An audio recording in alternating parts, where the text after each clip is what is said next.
I want to talk about NFL Week 11. It's here. We'll do some predictions. This episode's late. I'm looking at the clock. It's 10:01 in the morning right now, meaning that this video is not going to come out until after NFL Week 11 has started, which is disappointing. I apologize. I got my wisdom teeth taken out. I have this rule with myself. I don't make predictions until I've watched every single game from the previous week, because what I don't want to do is just say stuff. I want to be informed when I give predictions, and so the cost of getting a late start after surgery last week, trying to catch up watching all the games, has put me to this moment where it's 10:01 in the morning on Sunday. The games are starting right now, and my predictions are going to come out in like 30 minutes. So I apologize. I did the best I could. I think a lot of people, though, watch these after the games have already started. Like, people love to go back and go, what do you get right? What do you get wrong? I don't know. So I did the best I could. Here we are. I'll be good for the 1 o'clock window on the West Coast, so that's fine, in my opinion. I apologize. It's a little bit late. I did the best I could. We'll be better next week, too, by the way. I'm ahead for next week, so I had surgery. Please forgive me. The Bengals at Washington should be a fun game. Joe Burrow and Alex Smith are playing each other in a roundabout way where they play each other's defenses.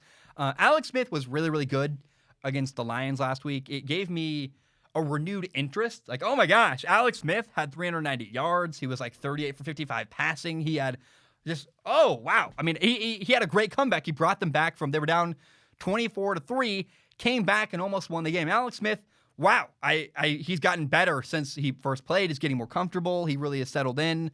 I believe Washington beats the Bengals this week. It'll be a close game.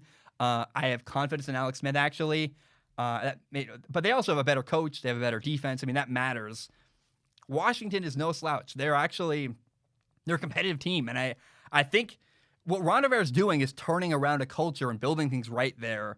Now, Joe Burrow against the Washington defense, that'll be really fun. Really interesting. I say that every week about Joe Burrow. I just love watching Joe Burrow, I guess. But Washington should win this game, and I don't feel a lot of there's nothing. I feel convicted in that. I mean, Washington should win. It'll be close. I hope it's interesting, but Washington will win this game. The Steelers at the Jaguars. I was really impressed with the Jaguars last week. People are not talking about how well coached they are and how much they're progressing their young players. I mean, at Green Bay, on the road, in a game nobody expected them to do well, they lost by 4 points, and they were competitive, and the young guys are stepping up. And the Jaguars, respect, right? They're 1-8, but they're developing. Even so, it's a complete mismatch against Pittsburgh, they're a Super Bowl favorite, in my opinion, or they should be at least. They have a Hall of Fame quarterback, an amazing coach, a dangerous offense, a great offensive line, 8 really good weapons. They have a suffocating defense. I mean, I'm going to try to name all 8. They have Benny Snell Jr., they have James Conner, they have Juju Smith-Schuster, Ray McLeod, Eric Ebron, Deontay Johnson, Chase Claypool. There's one more. Who's the other guy I'm not listing? James Washington. They've got 8 incredible players on offense. They've got TJ Watt. They've got Mickey Fitzpatrick. I could go on and on for way too long and forever. I don't need to. The Steelers are really good. They're going to beat the crap out of the Jaguars. But I will say, I'm interested to see how much the Jaguars compete and fight. It's a mismatch, though. They're going to lose badly. I would think. The Falcons and the Saints. The Saints are the better team with a better coach. They should win. I don't really care about anything. My brain space with this game is dominated by one thing. It's the fact that the Saints do not have Drew Brees. Oh, wait. So what's going to happen? I don't know. I don't care about Matt Ryan. I don't care about the Saints defense. I don't care about anything other than how does the Saints quarterback Taysom Hill do? Drew Brees is out. He's got 11 fractured ribs. Drew Brees is also 41 years old. So at some point, Drew Brees is going to leave New Orleans. Who is their next guy? It's a tryout. It's an audition. He's on the injured reserve. It's going to take at least 3 weeks. So the beginning of the tryout starts today for Taysom Hill. Does Taysom Hill do well? Is he bad? Does he do so badly that Jameis Winston comes in the second half and replaces him? I don't know. I have no idea. Remember, Taysom Hill has thrown 18 passes in his NFL career. That's insanely low. He's been in the NFL for 4 years. I pick the Saints to win this game because they're a better team, better coach again. But shamelessly, all I care about, the only thing I care about in this game is how do the Saints quarterback or backup quarterbacks do? Jameis, Taysom Hill starting. I don't know. I really want to watch how Taysom Hill does, and I can't wait to see what happens with the Saints' backup quarterback. And that's really, again, all I care about in this game, shamelessly. The Patriots and the Texans, I think it's reasonable to believe that the Patriots will win. The Texans fired their head coach, Bill O'Brien. It's funny, my notes say Bill Belichick, which is totally wrong. I'm tired. I haven't slept yet. They've been a mess. Really, I have no idea. I can't get a read on the Patriots. I made a whole video about it. I don't know. I would think the Patriots win. The Patriots are 4-5. The Texans are 2-7. But also the Texans interim head coach, Romeo Crennel, has a history. He used to work for Bill Belichick. He won Super Bowls with Bill Belichick in New England. So I don't know. He knows the Patriots very well. He knows Bill Belichick very well. And Deshaun Watson, the Texans quarterback, is good enough to make anything happen. He really is a wild card here. He's good enough to, if he turns it on and he gets some opportunities, he's got to have help. But Deshaun Watson can beat you really anytime, no matter who you are. So I'm picking the Patriots to win. It feels like a toss-up. The Patriots are the Patriots, but I can't, for the life of me, I can't figure out what the Patriots are doing, so I don't know. The Dolphins and the Broncos. The Dolphins are going to win this game. It's a tough matchup for Denver. Drew Lock is injured but playing. I fear Drew Lock's going to struggle. Forget the injury. Miami's got a really good defense. I mean, Miami's very, very good on defense. The Raiders and Miami were bad. They're now good. And we have two young quarterbacks, Drew Lock against Tua. I think Tua is better. And the Dolphins are better in every single category. They have a better coach, better defense, better quarterback. Maybe I would say that maybe the receivers or the weapons on offense, the edge goes to Denver. Like if Jerry Jeudy just kills it, but you have Xavier Howard and Byron Jones guarding Jerry Jeudy and Tim Patrick. I mean, I don't know how Denver wins this game. If Miami loses, then they screwed up or something crazy happened where Tua got hurt or something insane has to happen for Miami to lose this game to Denver on Sunday. The Jets and the Chargers, it's another easy one. The Chargers should win easily. It's the Chargers. They never make it easy, though. So, unfortunately, I wish I could say confidently, yeah! I mean, I do say confidently the Chargers should win this game. But will they? It's the Chargers. They find a way every week to lose a game. If anybody can find a way to lose to the Jets, God forbid, it is the LA Chargers. So, I seriously, though, they have way more talent on their team. They have a better coach, in my opinion, like significantly better coach. Anthony Lynn is, I think, underrated, actually, in the NFL as a guy who, I don't know why they're losing so many close games, but I think he knows what he's doing. I like him a lot. Maybe I'm blinded by how much I like him. Justin Herbert is a way more talented quarterback than the Jets have, Sam Darnold, or if he's even playing. I don't even care enough to do the research to know whether who's playing at quarterback for the Jets. I don't want to watch the Jets anymore. I've watched every game they've played this year. I don't want to watch anymore. I just, please don't make me watch. I'm tired of it. The Jets are going to lose. The Chargers had better win this game. And I expect Justin Herbert to have a huge game and do very, very well against New York, the New York Jets, the green one. The Chiefs at the Raiders. A lot of people are picking the Raiders to win. I remember the Raiders beat Kansas City in week 5. And it's possible they could sweep Kansas City, but does anybody beat Kansas City twice in 1 year? And maybe if you do it in the play. Like, here's the thing. If the Raiders do beat Kansas City a second time this year, if you're a Raider fan, wouldn't you rather them do it in the playoffs and not waste their second victory against them now? I mean, because you're not going to win 3 games against them. So it's possible that the Raiders win. I believe Kansas City's going to win. It's hard to put together even one win against Kansas City, let alone 2 in 1 year. A lot of things have to go right. And I love how the Raiders are playing this year. I think they are having a great season. I think Derek Carr's criminally underrated, actually, playing very, very well. The defense getting better. They run the ball well. I still don't think that they beat Kansas City 2 times in a row in 2020. But I will say, I'll remind you, here are the things you have to do if you want to beat Kansas City, because the Raiders did do it earlier this year in week 5. They kind of set a template and a precedent. They did all the things you have to do. You need to play your best game against Kansas City. You have to get a little bit of luck. You have to make Kansas City pay when they make mistakes. They have a fumble, a turnover, and a field goal. You have to capitalize on that. And you have to go for it on 4th down, like a lot. Maybe not every time. There are some situations where you're backed up. It's stupid. But you don't want to punt a lot, and you don't want to kick a lot of field goals. You want to go for it on fourth down. You need touchdowns and first downs, not punts and field goals. So you go for it on fourth down against Kansas City if you want to beat them. I don't have faith the Raiders can do it twice in the second game in a row against them. But look, the Raiders are better than they're really, really good. So I understand why people are picking them, but I think Kansas City. I don't know what Vegas says. I don't follow gambling and stuff, but I would imagine Vegas agrees with me that the Chiefs are going to win this game against the Raiders. Vikings, Cowboys. You would think that the Cowboys head coach, Mike McCarthy, the former Packers head coach, would know Mike Zimmer, the Vikings head coach, very well. And in spite of that, I don't think it matters because as a cliffhanger as I drink my water, the Cowboys are awful.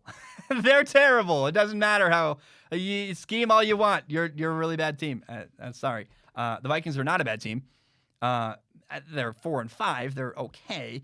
But the Vikings defense is getting better and better and better by the day. Every time I watch them, they're young and they're improving, and they miss some pieces, and it's COVID. So I don't really have no problem with if your defense is struggling in 2020 when you have no practice time and no offseason. Like, you're gonna hate him for that. I don't really. Mike Zimmer is getting better, and of course, as you play more and as the year goes on, you're going to get better on defense in 2020. Dalvin Cook is going to run for like 900 million yards in this game. It's the Vikings' strength against the Cowboys' weakness. I mean, the Vikings love to run the ball. They run the ball very, very well.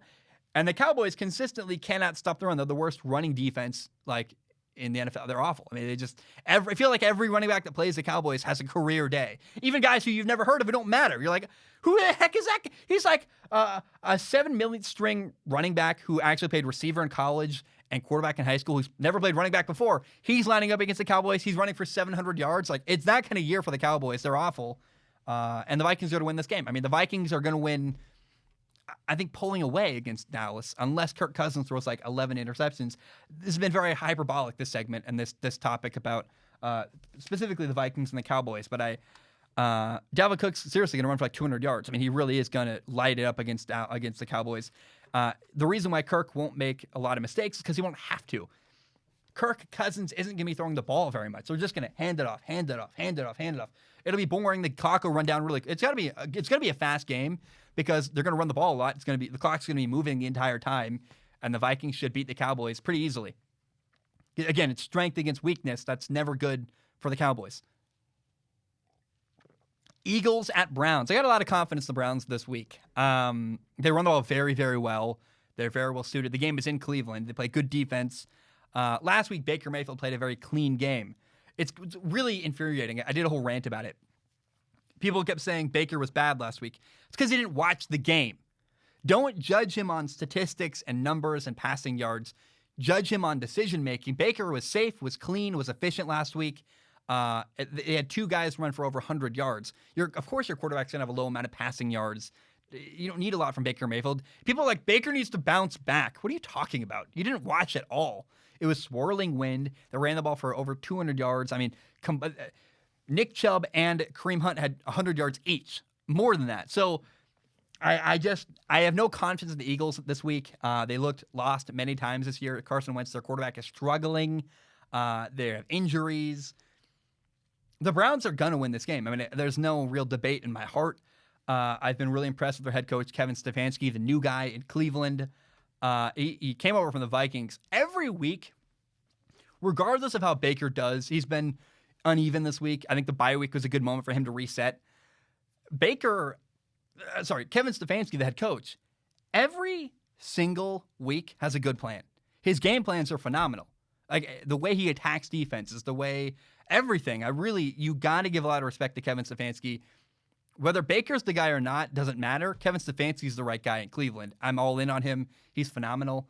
The Browns are going to beat the Eagles on Sunday, I guess today. Lions, Panthers. Could go either way. I almost want to pass on this one because I don't know. Lions, Panthers. It's Teddy Bridgewater's hurt, the quarterback for the Panthers. So, I mean, the Panthers are solid. So is Detroit. If Teddy Bridgewater plays and it was healthy, it'd be a really interesting, like, back and forth competitive game, I would believe. But Teddy's going to test his knee in the pregame. He's hurt. I can't predict this game. I don't know. I don't have enough info, and there's no way to find out until game time. if Teddy is going to play or not. In fact, they probably. Let me look it up. I'm curious. Is Teddy Bridgewater playing? I'm recording onto my computer, so I hope as I open a browser it doesn't destroy my computer. I want to find out though. I really am fascinated. Is Teddy Bridgewater playing or not? If my computer can even load. We can even. Oh no, here we go. Teddy Bridgewater. Teddy Bridgewater. I'm typing on the keyboard. You hear the clicky click clacks. It's searching. He is inactive. Okay, PJ Walker's starting. So PJ Walker's the right guy to play because I should do this more often. I should Google stuff. I never do this ever in my life. That's kind of fun, actually. It'd be nice if I had like a Jamie from Joe Rogan Googling for me. That'd be great. I don't have that, though. I'm poor and live in a house, not a mansion. I don't know. It doesn't make any sense. But PJ Walker starting. That's the right move, by the way. So I'm going to say the Lions are going to win this game. But I'm excited to watch PJ Walker, actually. He was the XFL MVP. I was going to watch him live. I really, right before COVID ended, then my next game to go to was the Houston Roughnecks, and it didn't happen. So I was really disappointed. People are like, Will Grier should start in Carolina. No. Here's why you start PJ Walker. Other than the fact that I think he's better, right off the bat, he's also mobile. He can move around. He can run.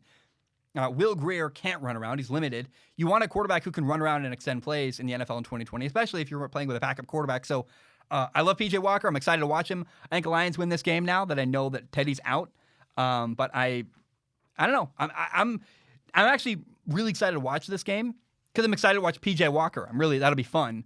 Lions should win. PJ Walker is a wild card. I don't know, but I don't think he's, no matter what he does, it probably won't be good enough to win because even with Teddy, it was a hard task to beat the Lions. But I'm excited to watch PJ Walker. How does he do against the Lions? We'll find out. Titans at Ravens. Again, Lions going to win that game. Titans at Ravens. I believe the Titans win this game. They have more stability right now as an organization. The Ravens lost their tight end, Nick Boyle. He's a blocking tight end. It's a huge loss in the running game.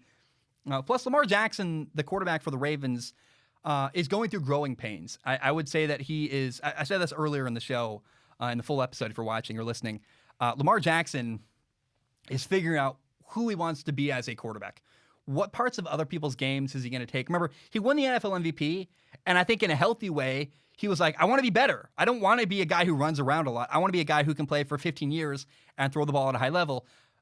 And learning how to become a better passer. Anytime you go through growth and discomfort, it's going to be ugly for a little bit. And so Lamar Jackson right now is going through growing pains. It's not all perfect. It's not all pretty. It's not all good. But as he's fighting to get better, and even though there's struggle along the way, the end result's going to be better. So I think Lamar is going through a year of growth and a year of frustration that's going to be good in the long term. But because of that, I've got a lot of confidence that Tennessee is going to win this game.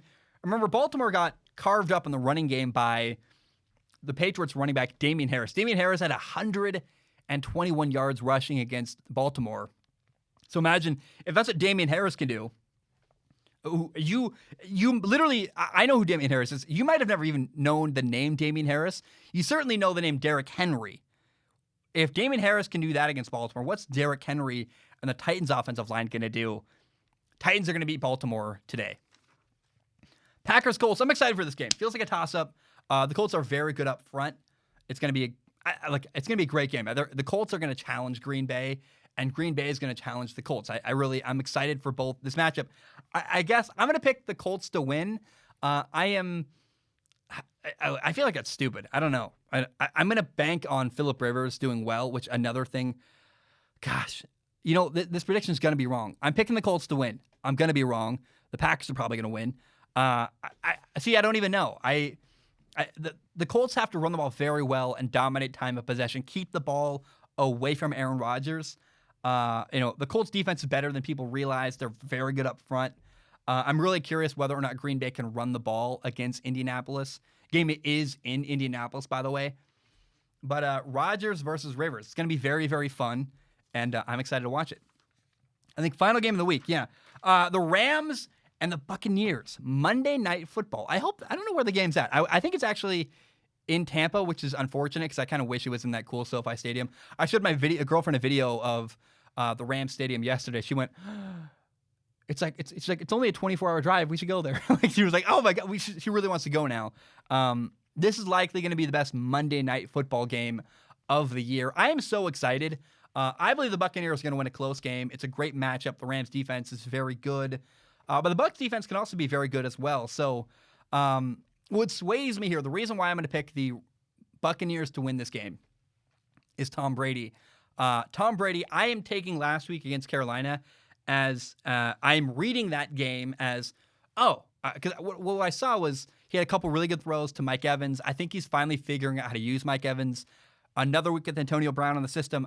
My belief is that, man, if you have Antonio Brown, Mike Evans, Chris Godwin, Rob Gronkowski, Cameron Brate, Ronald Jones, you have so many weapons around Tom Brady, and it's Tom Brady.